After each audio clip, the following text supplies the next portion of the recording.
Let's hope my cats don't knock my. All right, we're on, buddy. All right. I'm with Carson Nyenhuis. Nyenhuis. All right, close enough. Yep. And man, I don't think of you as a newbie, but your injury was only 5 years ago, and and pretty much the same thing happened to you. It's all a lot of able sportsmen that I know. You didn't want to give up on the outdoors. Or tell me what happened. Well, Take me a little bit through that journey about right after getting injured and getting back. How'd you get back in the outdoors? I got in a motorcycle accident and I broke some bones in my upper neck and chest, so I'm paralyzed at T3. But I also broke some bones in my wrist and hands and other things as well. So that kind of like held me back big time when I got home for recovering. Because when I got home for recovering, I was in like a full power wheelchair. Oh yeah, so So I that had two delayed your broke. rehab. Oh Yeah, my I had God. like two broken hands, and I couldn't do anything. I just Yeah. sat around and I got really depressed. And luckily, I had some. I mean, I had a ton of family and friends that were like close around me, so I was Yeah. really fortunate there. But it doesn't matter. Still, you can get down in a rut. Oh So my God. Yeah. so I so luckily I had my buddy Dave and a few other friends, but Dave would kind of like forcefully take me out hunting. Not forcefully, but he'd encourage me, and I kind of push away from it. But he ended up taking me out and throw me in his truck and carry me over his shoulder into the blind, and then throw me in the seat. So it was pretty rough at first. We had, it was a lot of, That's a little extreme, but whatever works, you know. yeah, but it was a lot of like just figuring it out at first, and luckily I had my buddies there to like get me back out into doing it because I didn't want anything to do with it, and that was something I loved. I loved the outdoors, and that was like, you get in that depressive slump, and you're not yourself. You don't want anything to do with the things you used to love.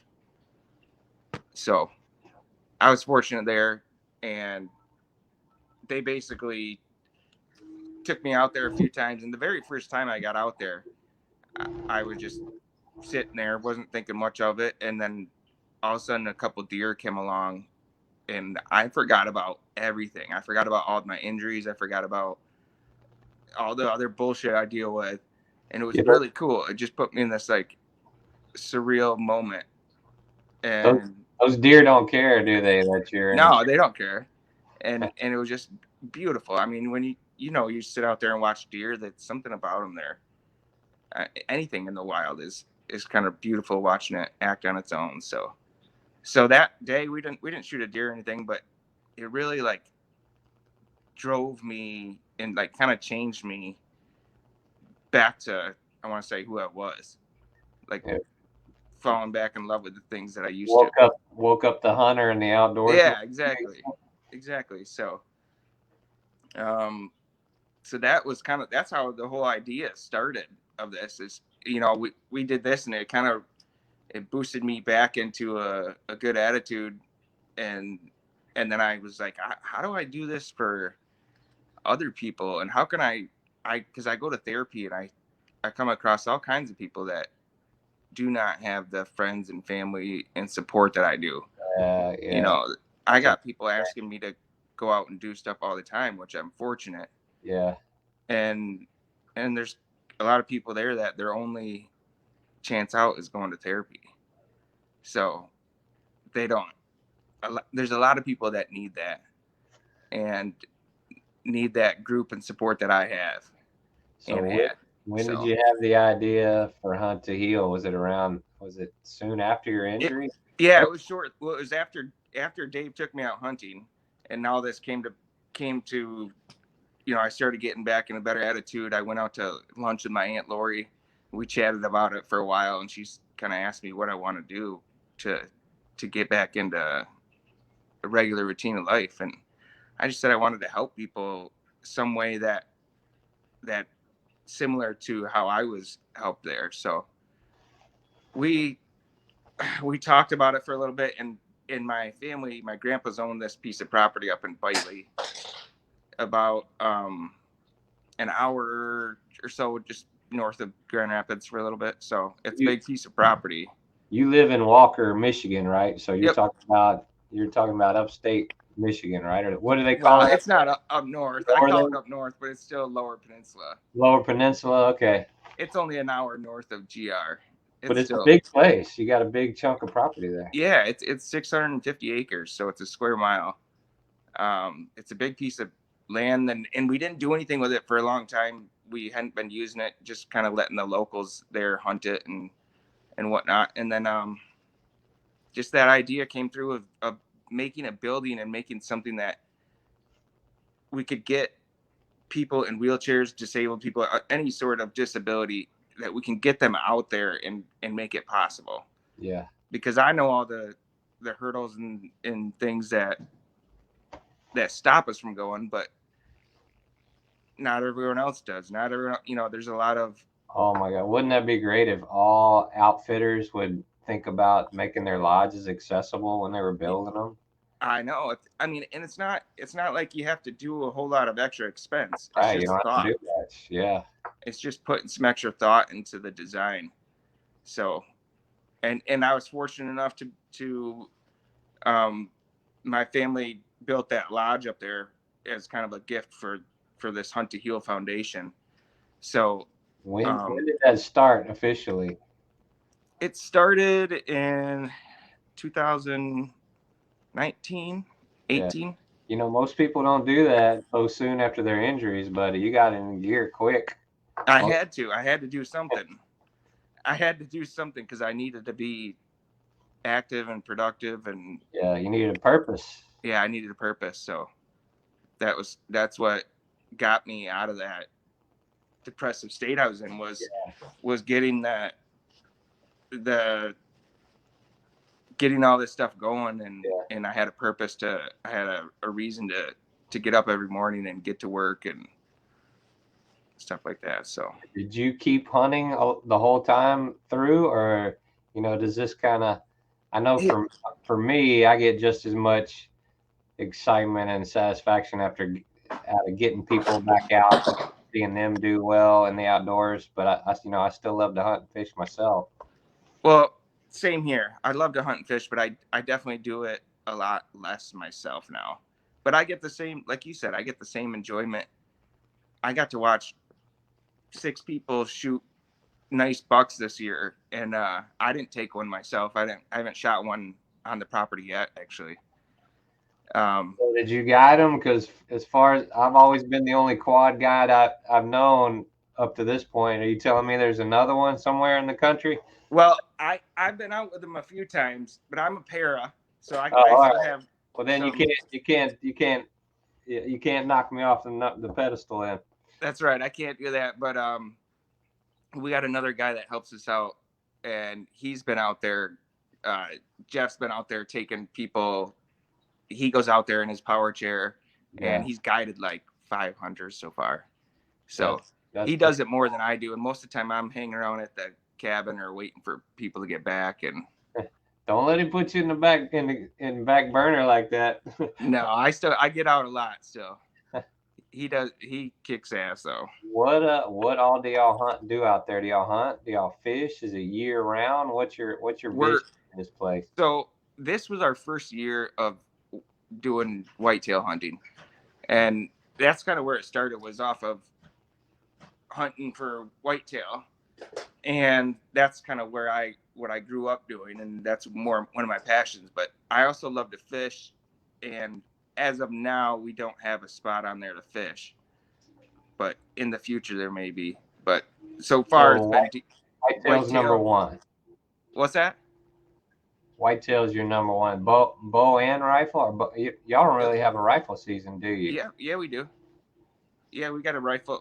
So we do bow, rifle, and then we'll do turkey, fall, and spring Oh, so cool. far. So All we're right. doing a spring hunt coming up, in a few weeks. Well, a month. Well, So, yeah. So, okay, how do people find you? well, just like you Besides, posted on there, besides the site. you can go to our Facebook page. We got hunttoheal.com or .org. We'll take you there. Both will. Um, and they can contact us on there. There's a spot, like if you're someone that's interested in going on a hunt, they can fill out an application, and then we Yeah. review those and call you and get some more information on it. And but they can do that.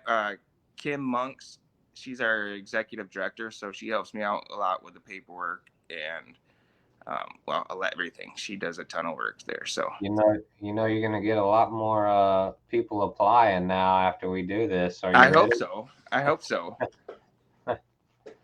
Uh, But yeah, as of now, it's just deer and turkey, and then we're gonna open it to use it as year round as possible because I just love the outdoors. I don't I'm not just a whitetail hunter. I'm a fisherman.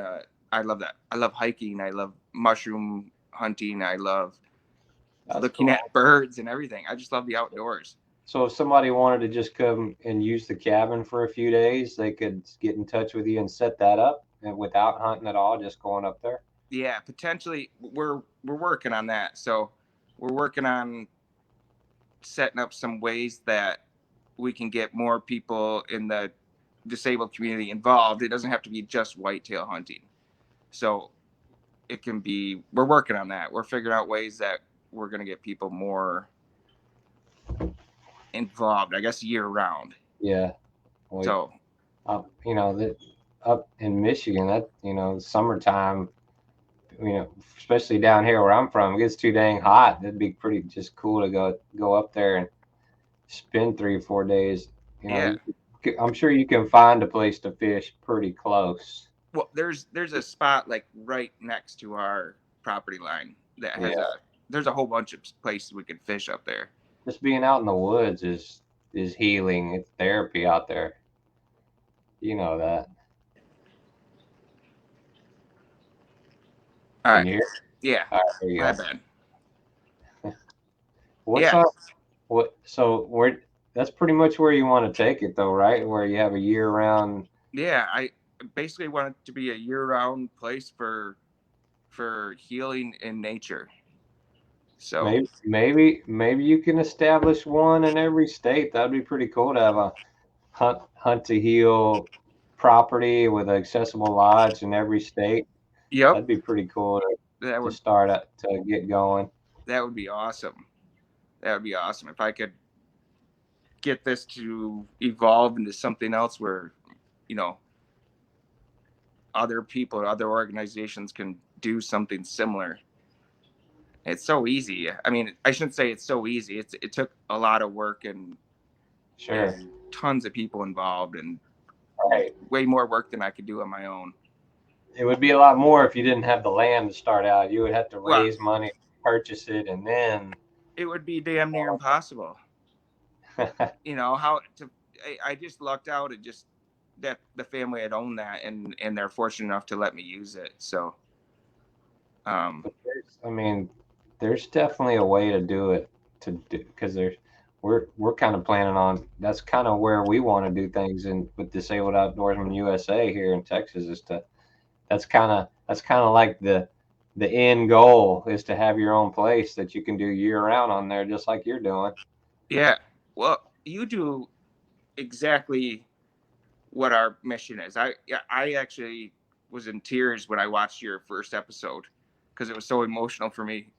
Like, Thanks, man. Thanks, man. yeah, it was great. I was in tears watching that because it was exactly what I want to do for people as well. I think you've gotten further into the actual getting people out there and adapting them and all that. I just was fortunate enough to have someone help me fund a building soon, and I need to learn a lot of the stuff that you have already been doing as far as the adaptive stuff. Oh yeah, that's my expertise now. Well, that's why you and I got to stay close in this. I'll be calling you all the time. That that video had the same effect on all of us for a while. We had to watch it. We had to watch it several times. So I was like, I can't be going on talking about it and getting all teary eyed. Oh yeah, I need to get. it does though. It's exactly what it did to me. That's because So you through it. You know what it's like. How important that is. It's yeah, a little different for us because we lived it.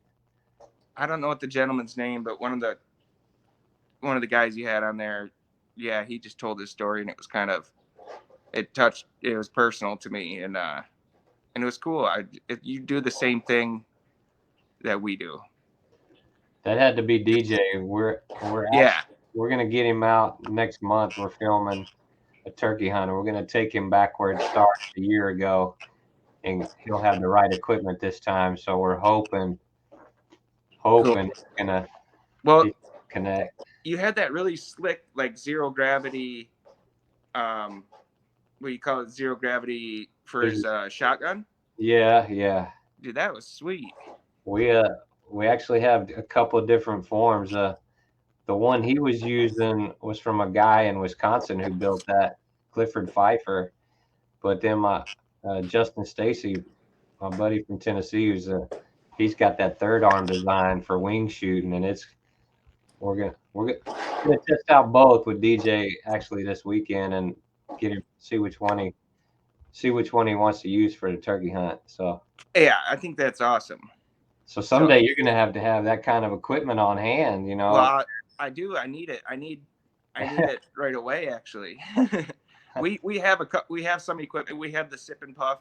I got a couple of sip and puff setups so quads can Okay, do it. for it. Yeah. But I need to make it. I need to design something so it's a little more user friendly and just adapt it. DJ got that final rest. It's a gun rig. It's just from able body. It's mainstream, and kind of it hooked it to his chair, and that's a rock solid mount. You have to adapt it a little bit, but not much. And that's what he's using for rifle, bow, What and was it called? it's called the Final Rest. Final rest. It's pretty Okay. cheap. You have to check it out.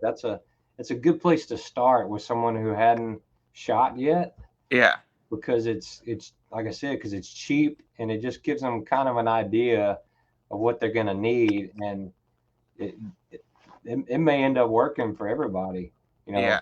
Not for wing shooting. Wing shooting, you need that third arm and that other zero gravity. That zero. Yeah, because that way he could pull that around Yeah, you got to be able to swing, and swing.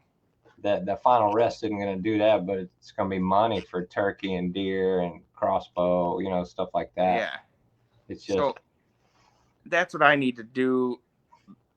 That's one of our next steps is getting some equipment oh yeah, to to fit it. we'll talk and kind of Yeah. get a list going, because some of that you can get away with doing it pretty cheap, because you can just buy something and then customize it a little bit. Yeah. It's those bite triggers that you got to buy. Those are expensive. That's when, yeah. But if you use it for 10 years, you get your money's worth. Right. Yeah. And they'll fix it forever. If it obviously something like that's going to get finicky, it's not going to work Right. right all the time. That's probably with anything in the outdoors, right? Right. It's something's going to break on you. Every time we got to adapt something specific to each person. Every time we've had a different person come in, it's been a different setup for each individual. So it takes us a little bit of time. They come in Thursday or Friday and we'll set them up, do some practice shooting. You're on your way. That's all you need, man. You're Yep. going to learn so much from just the people that are going to come through there. I have already. I can't believe how much I've learned. Yeah. Just from other people teaching me stuff. Oh my God, yeah. That one of the cool things about going on some of the group hunts that I did way back when, in other states, was to see how other people did things. And some, there were high quads, there were pairs, there were everything. So sometimes I contributed some of my info, and sometimes I soaked up some of theirs. Yeah. Sometimes you see something, you're just like, oh yeah, that I've been looking for that. I've been waiting for that. I feel like that happens all the time where I come across some little component or piece of equipment. I'm like, how did I not think of that? Yeah, sometimes. I like those ideas. Sometimes it's like, why didn't I think of this 10 years ago, dummy? Yeah, I know. It But seems so simple. Why did I wait? But there's a lot of stuff we need that it's not thought of, and yeah, there's all that equipment, and each person is specific. Each person has different needs and all that. But so that's what we're trying to work on, is get some more equipment up there. right. You're just gonna give them you're gonna give them the tools and then kick them out of the nest. Yep. Is what's basically gonna happen. You'll be like, I'll show you how to do it, and then you're on your own. Yep. Exactly. And we've gotten a handful of people that are already hunting again, have gone out hunting since they've been Yeah. with us, because they noticed how easy it was. Or we showed them that really you don't need a lot. You just need just a little bit of help getting pushing these guys out, and a couple little pieces, small pieces of equipment, and we got quite a few people that have gone out multiple times after coming up there. So that's kind of the goal. Man, Get them. you've done a lot in the first 5 years. Most people like me were just learning how to live again. I was trying to figure out how to hunt on my own. Well, I am too still. Well, I'm still a newbie.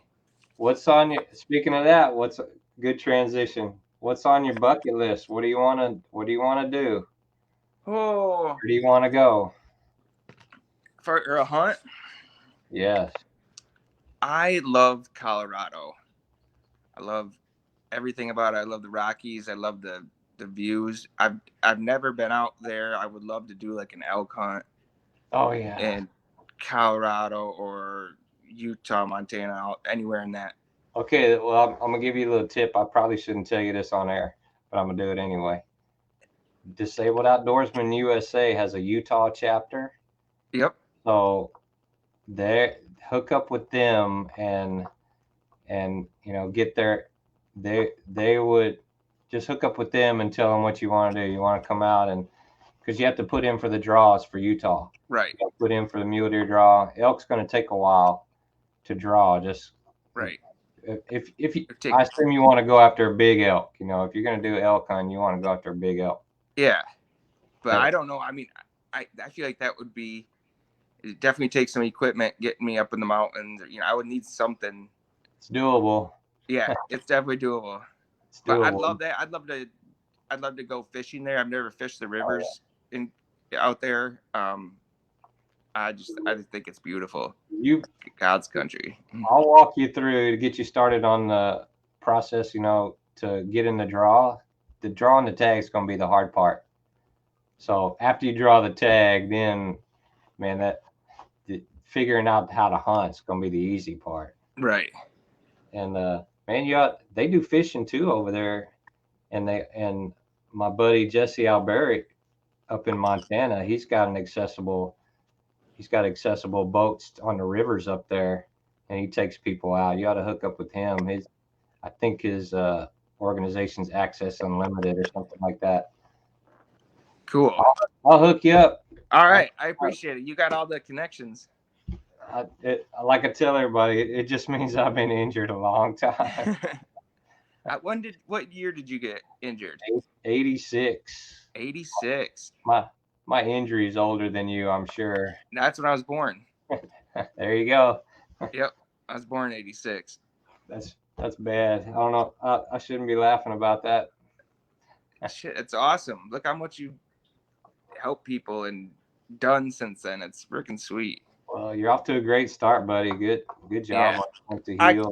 I appreciate that. I can't take all that credit myself, because I've had a lot of people helping me. Oh yeah, so. It takes a village. Yeah, it does. You need to say like I forget what movie it is where Alec Baldwin's like, y'all did all the work. I'll take all the credit, of course. Yeah, exactly. Well, that's what I feel like sometimes. I feel like I get so much credit for this, but I don't like that feeling, and I have worked hard on this. Through it, buddy. You just got to suffer through it. I know. I just don't. I don't like that, especially when I know all these other guys that have put a ton of effort into it. But you kind of need the publicity because you want to reach as many people as you can. So you kind of need some of the you got to put yourself out there Yes. sometimes. Yeah, I need to get better at that. But Oh, you'll have no choice. I have to, yeah. Yeah, so cool. So yeah, maybe we'll hook up on maybe we'll draw in Utah around the same time, or if you draw, maybe we'll come out there and film it on your first hunt out there. That would be so cool. I think Utah is the way to go because I mean there's just with to say what I DOUSA out there, Utah, they a lot of great guys and they would work to put you on something. They Cool. they would try to put you on something good. Like That's sweet. like they're gonna do me if I ever draw. Yeah. Well, you have to get me hooked up with that system where we can start drawing because that takes a few years, doesn't it? Yeah, it's gonna take 2 or 3 just to get a general buck tag, which is not bad. You know, it'll be fun to go hunt and go after mule deer. It's the limited entry one's gonna take about. You could always get super lucky, but it's probably gonna take about 8, 9 years to draw it. Okay. Good thing you're young. Yeah. I got some time. You got time. So cool, buddy. Thanks for coming on. Oh, thank you. I appreciate you having me on here. This is sweet. We'll We need be to in do it again. Yeah, we'll be in touch, and man, maybe I'll get up there sometime. We'll do an on location at something like that with Hunt the Heel. You know, Yes. check That out would the be cabin sweet. and all that. Get you All right. guys up here, get a little camera crew. Yeah, Get some nice whitetail up here. We got some nice bucks in our area. that's all you need, man. Yep. You're gonna get a lot of action, so get ready. That's right. Well, I All right, appreciate it. Thank you, all right. Chad. We'll talk to you soon, buddy. Appreciate it. See you later.